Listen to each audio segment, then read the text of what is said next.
इस वीडियो में हम एनसीईआरटी गणित कक्षा 10 प्रश्नावली 1.1 का सवाल नंबर 2 हल करेंगे। सवाल है,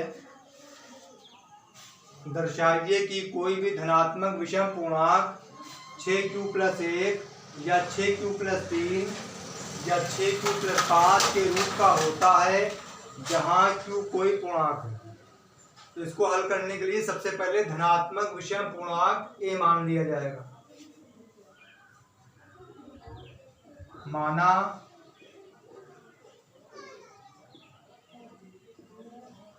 धनात्मक विषम पूर्णांक बराबर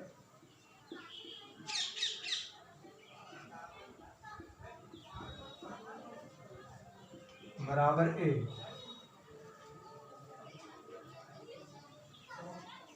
तथा भाजक बराबर, भाजक वो मानेंगे जो q का गुणांक हो। यहाँ पर 6 गुणांक है तो 6 मान लिया। भाजक मतलब b, भाजक बराबर q 6।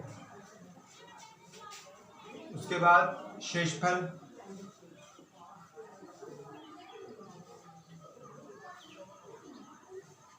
शेषफल मान लेते हैं r। तो क्वेश्चन नंबर फर्स्ट में हम लोगों ने सीखा था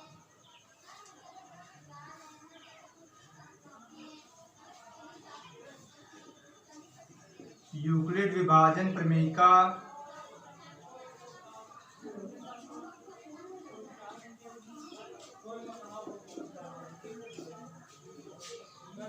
इसका फार्मूला होता है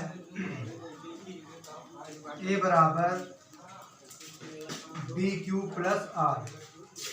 इसका मतलब ये है कि जब कोई भाजक b से किसी पूर्णांक a को भाग करते हैं तो भागफल q आता है और शेषफल r आ जाता है। तो a का मान होता है b इंटू q, b गुणित q यानी कि BQ और प्लस r यानी कि शेषफल। तो अब यहाँ पर हमने पूर्णांक माना है a और भाजक क्या माना है, b क्या माना है 6। इसके मान रख लेंगे। a बराबर 6q+r। अब r के संभावित मान कौन कौन से हो सकते हैं?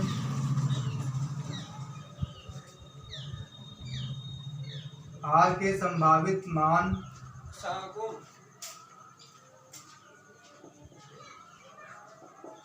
तो ये याद रखना है हमको कि शेषफल हमेशा भाजक से छोटा होता है।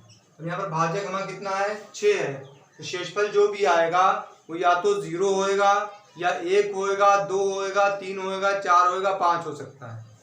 6 से ज़्यादा नहीं हो सकता, ना 6 हो सकता है। तो 0 से लेके 5 तक शेषफल हो सकता है। इसी तरह अगर भाजक 10 है तो 0 से लेके 9 तक कोई शेषफल हो सकता है। भाजक अगर 12 है तो 0 से लेके 11 तक शेषफल हो सकता है। तो जितना भी भाजक होता है उससे छोटा ही शेषफल होता है। तो यानी कि r के संभावित मान यानी कि शेषफल हमारे हो सकते हैं 0 हो सकता है, 1 हो सकता है, 2 हो सकता है, 3 हो सकता है, 4 भी हो सकता है और 5 भी हो सकता है। इतने संभावित मान हैं, इतने शेषफल, इसमें से कोई एक संख्या हो सकती है। यहाँ पर लिख लेंगे, पहला a का मान हो सकता है 6q+0। दूसरे में हो सकता है a बराबर 6q+1। तीसरा a बराबर 6q+2। चौथा हो सकता है a बराबर 6q+3। पांचवा हो सकता है 6q+4 और छठा हो सकता है a बराबर 6q+5।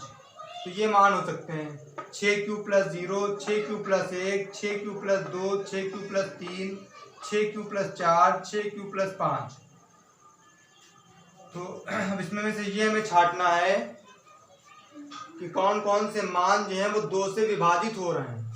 तो ये देखना है, अगर 6q प्लस 0 को 2 से विभाजित करें, भाग करें, तो 2/3 6 और 0 तो 0 ही है, तो इसकी वैल्यू मान आ जाएगा 3q। अगर 6q प्लस 1 को भाग करें 2 से, तो 2/3 6, 1 भाग नहीं होएगा, तो ये 2 से विभाजित नहीं है। 6q प्लस 2, 2/3 6, 2 1 2, ये 2 से भाग हो जाएगा, 2 से कट जाएगा, ये 2/3 6, 3 भाग नहीं होगा, तो ये पूरा मान भाग नहीं हो रहा है। ये वाला 6q प्लस 4, 2/3 6, 2 दूना 4, ये कट रहा है। 6q प्लस 5, 2/3 6, 5 नहीं कटेगा, तो ये कट नहीं रहा। तो जो भाग हो रहे हैं मान वो कहे जाएंगे धनात्मक सम पूर्णांक हैं, तो जो भाग नहीं हो रहे हैं वो हो जाएंगे धनात्मक विषम पूर्णांक। तो इसे मिलकर छाट लेते हैं। 6q प्लस 0 2 से विभाजित है,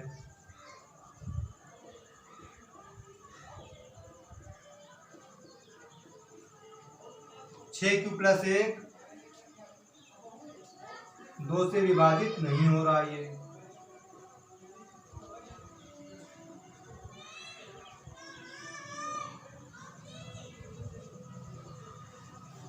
अच्छा, 6q प्लस 2 2 से विभाजित है, ये कट रहा है।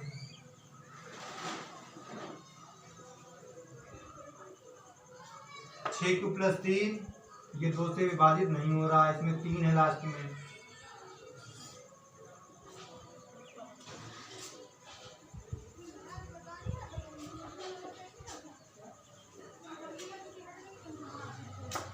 6q प्लस 4, ये 2 से विभाजित है।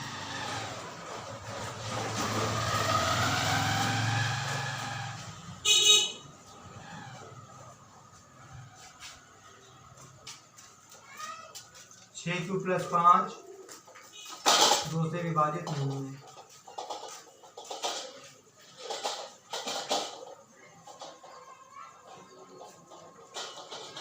ये लिख दिया गया। तो अब इसमें जो भी मान इसके 2 से विभाजित हैं वो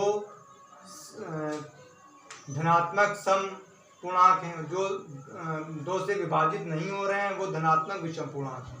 तो अब हम लोगों को छाट लेना है। ये विभाजित है, ये विभाजित नहीं है, तो ये हो गया धनात्मक विषम पूर्णांक। ये विभाजित है, ये विभाजित नहीं है, ये भी हो गया धनात्मक विषम पूर्णांक। ये वाला विभाजित है, ये वाला नहीं है, ये हो गया धनात्मक विषम पूर्णांक। यहाँ पर लिख लेंगे नीचे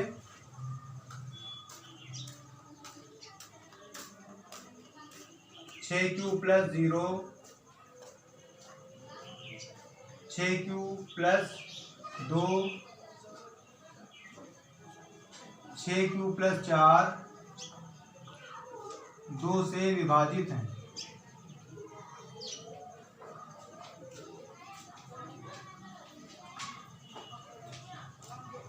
अतः ये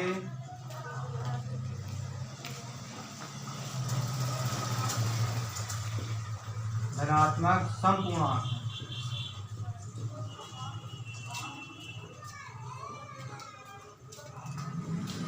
उसके बाद 6q plus 1, 6q plus 3, 6q plus 5 2 से विभाजित नहीं है।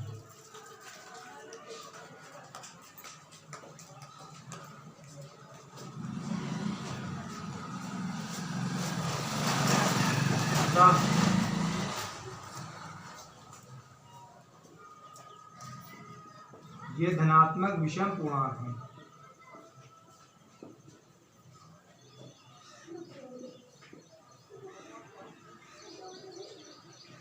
इस तरह हमारा जो है क्वेश्चन नंबर 2 कंप्लीट हो गया है।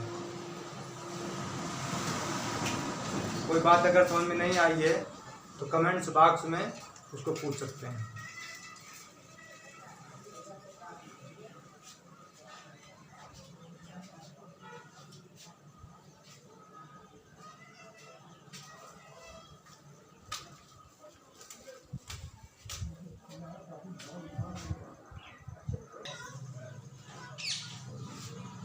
यार